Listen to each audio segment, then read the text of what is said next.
realmente nosotros nos sentimos muy ayudados. Primero, por los trabajadores del avión, las azafatas, que yo creo que se portaron a la altura del momento. Es decir, yo ahora lo recuerdo con mucha emoción, porque me doy cuenta la preparación que tiene que tener una persona para que en esa situación, que no es un video, no es un recuento, no es una clase, que nosotros damos clases, como si, pero una cosa es como si y la otra cosa es las explosiones, los lesionados, los muertos, los heridos graves, y estar usted también en una situación de peligro y disponerse a ayudar y a cumplir hasta sus últimas consecuencias el deber que él implica. Ellos fueron heroicos. Ellos se pararon en el fuego y ellos llegaron con uno de los pilotos cargados, que después supimos que se había fracturado la columna. Y si esto fuera un homenaje, yo haría un homenaje a esa tripulación. Por el valor para sacarnos, para salvarnos. No creo en la existencia de instintos, el concepto distinto de instinto es contrario a la naturaleza y al concepto de ser humano. Pero en todo caso, si hago una relectura desde la experiencia de instinto humano, digo que sí, que puede haber un instinto humano, que puede haber un instinto de conservación humano, pero que además ese instinto de conservación humano puede ser altruista.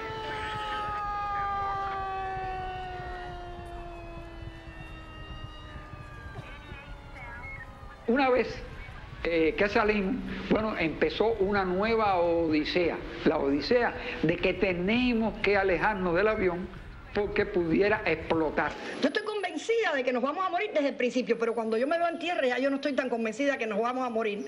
Si yo me morí cuando no paró, yo me morí cuando chocó, yo me morí cuando vi el fuego y yo me morí cuando no encontré una puerta y Manolo me dice, tú no puedes saltar por aquí, pero cuando yo bajé, yo no me morí. Yo dije, ahora depende de mí, ahora depende de que yo pueda ser capaz de correr y huir de este fuego. Entonces ya yo me viro y le digo, Manolo, mis hijos, como diciendo, porque no podía hacer ninguna frase completa. Esa frase, mis hijos, quiere decir, Manolo, yo no me puedo morir en este accidente porque mi hija Johanna y mi hijo Abel no se pueden quedar solos. De todos nosotros, a quien yo recuerdo con mayor claridad es a Cairo, porque yo creo que Cairo jugó un papel importante en que yo me pudiera salvar, ¿no? Creo que fue o el que me empujó o el que me sujetó cuando me empujaron.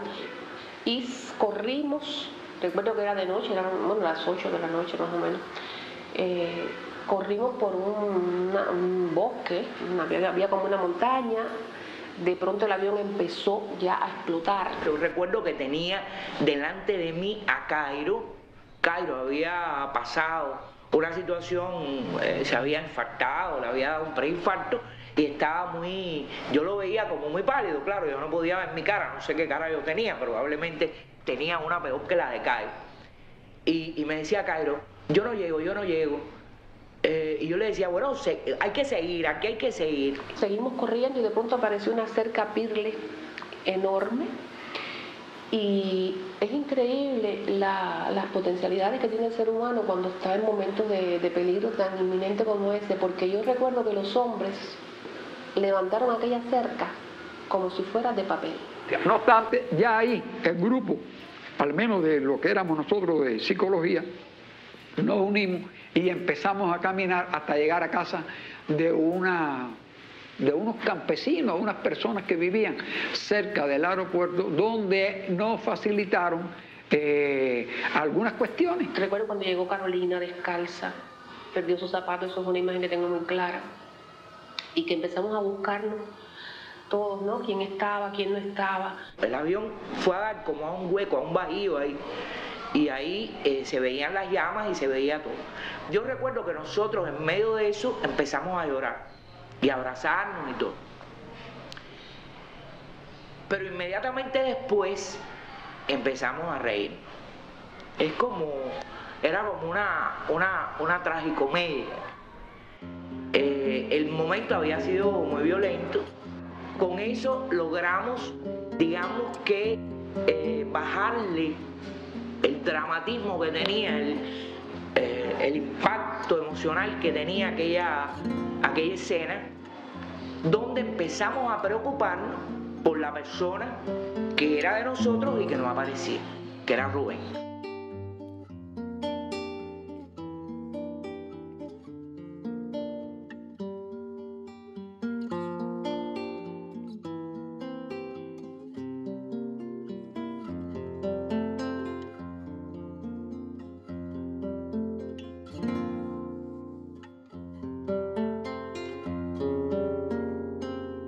El escenario de todo esto es un escenario dantesco, es un cielo rojizo con una orla negra, un olor al petróleo al fuel que usa el avión muy fuerte, gritos desgarrados, oíamos los gritos, después supe que seguramente eran los gritos de las personas que perecieron en el accidente quemados, ¿ya? Eran gritos, yo nunca había escuchado nada así en mi vida, y espero no tener que volverlos a escuchar nunca más. Pero yo recuerdo como si fuera ahora mismo, no solamente la situación del piloto, sino de un pasajero que decía, si mal no recuerdo, Miñazabud Víctor Chutkin o algo por el estilo. No sé si eran las tiras de la piel, no sé si eran las tiras de lo poco que le quedaba de ropa, carbonizado, malamente se le veían los glóbulos oculares blancos, así. Y con la misma que llega así, prácticamente a unos metros de nosotros, se desploma y cae en el piso. Ya Grasdanin Sabieskava, que ya Grasdanin Sabieskava Sayusa, y ese hombre iba completamente quemado, iba caminando y lo único que gritaba era que era ciudadano de la Unión Soviética y daba su nombre para que la gente lo reconociera. Le digo, espérate un poquito, aguanta un poquito, que ya viene la ayuda para acá. Y aquel hombre, prácticamente en una escena sacada de película, abre aquellos ojos que ya parecían cerrados para siempre, abre aquellos ojos y me dice, yes, druk, все хорошо. Es decir, si hay amigos, todo va bien. Y eso fue un suceso que nos impactó mucho. Y entonces es en ese momento donde por primera vez yo digo, estábamos junto a la muerte. Estaba allí con nosotros y no, le dijimos, no por ahora. No me pueden hablar de qué sentiste cuando te vas a morir, porque yo nunca tuve la impresión de que yo me iba a quedar allí. Y sí pensé que iba a morir. Hubo un instante en que yo sentí, yo pienso que ya yo tengo incluso adelantado eso, ¿no? La sensación que alguien que va a morir puede experimentar cuando piensa que esto va a ocurrir. Hay algo que a mí me gustaría decir. Yo hago mucho este cuento y yo lo hago a propósito del estudio de la memoria. La memoria de los episodios es una memoria que sufre mucho del olvido. Y en la medida en que uno cuenta las cosas, reconstruye eso que ocurrió. Y ahora, al tiempo, hoy, aquí, ahora, en este momento, si yo digo que pudo haber pensado del accidente, puedo decir muchas cosas.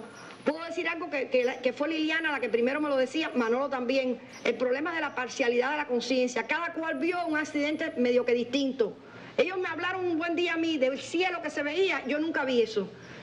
Yo me vi muerta, Liliana no. Eso es un problema interesante. Es decir, cada cual vio una parte distinta. Por supuesto, cada cual recuerda de una manera.